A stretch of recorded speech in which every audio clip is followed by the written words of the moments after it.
Alright, YouTube.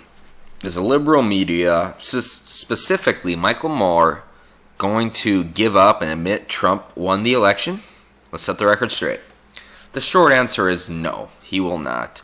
He's already whining and complaining about it. First and foremost, his ego has grew dramatically, precipitously if you will.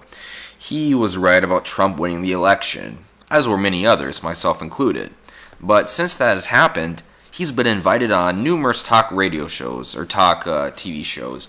He was on Chris Hayes on MSNBC, he was on Morning Joe on MSNBC, and he's really desperate for attention. He's really seeking as much attention as possible, and he's using it to his advantage. He's using it to sell his brand.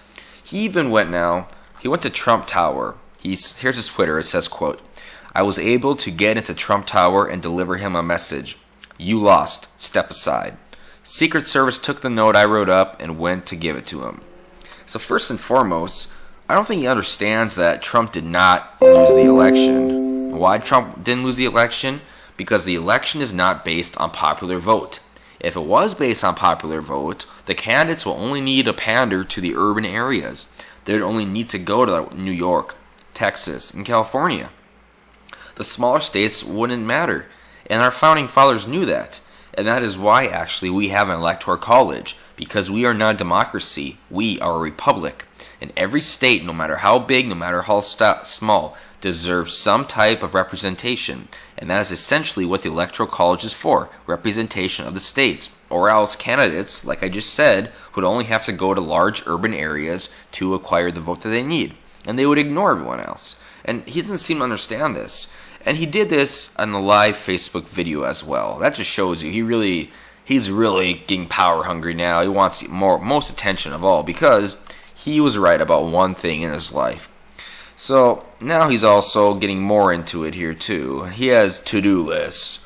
From my second Trump to-do list, number 1, a massive nationwide opposition movement has exploded. It must continue. I am part of this. So right there, he is inciting riots and violence. And why is it violence? Because these riots, these protests, as he says, are already acting out as some kind of violent aggression.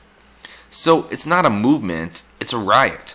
It's not a protest, it's a riot. It's not peace, it is violent. If there are peaceful protests out there, then I fully support that. That is their prerogative to do. They have every right to do that under the Constitution, under the First Amendment. But when you start pulling a Katy Perry and you start trying to incite to riot and violence, this is where it crosses the line. And he has a big here to-do list. DNC must apologize to Bernie Sanders. This one is the main one right here. He's actually correct about this. The reason Hillary lost was Hillary lost the moment that the DNC screwed over Bernie Sanders. The moment they found out that Hillary was colluding with members of the mainstream press to destroy Bernie Sanders' campaign and to nominate her, their chosen queen. It wasn't because of Trump's rhetoric. It wasn't because of Trump's policies. It was because people were mad at the establishment. They were angry that they screwed over Bernie, that they did all this shit, and now they're trying to blame it on other things. Van Jones blames it on race. Cokie Roberts, I think her name is, something like that. She blames it on gender. They cannot accept the fact that the reason Hillary lost had nothing to do with race, had nothing to do with gender. It was because people did not want any more progressive policies happening in America. That they do not like the direction the country is going, which a poll showed 70% of them agreed on that. So it's not like this is out of the norm here. There's nothing that's an aberration from normality here. And they're trying to make it seem, oh, Trump didn't deserve to win. Trump won, or Trump lost because he lost the popular vote. No, it doesn't work that way, and it never will. This movement they're claiming that they are doing, that they are going to keep rioting, and hopefully on December 19th, when the Electoral College votes, that they'll be able to swap some of those votes to Hillary. That's not going to happen. First and foremost, half of those states have a law that they cannot do that. They have to abide with the rules of the election. On the other half, if they do that, some of them do, there might be some on the other side that switch over to Trump. And let's just say there are enough to switch over to Hillary to give her the big V. Then it will be the complete opposite. Trump supporters would be out on the street instead of these supporters. and they would be pissed. And this could lead to a civil war.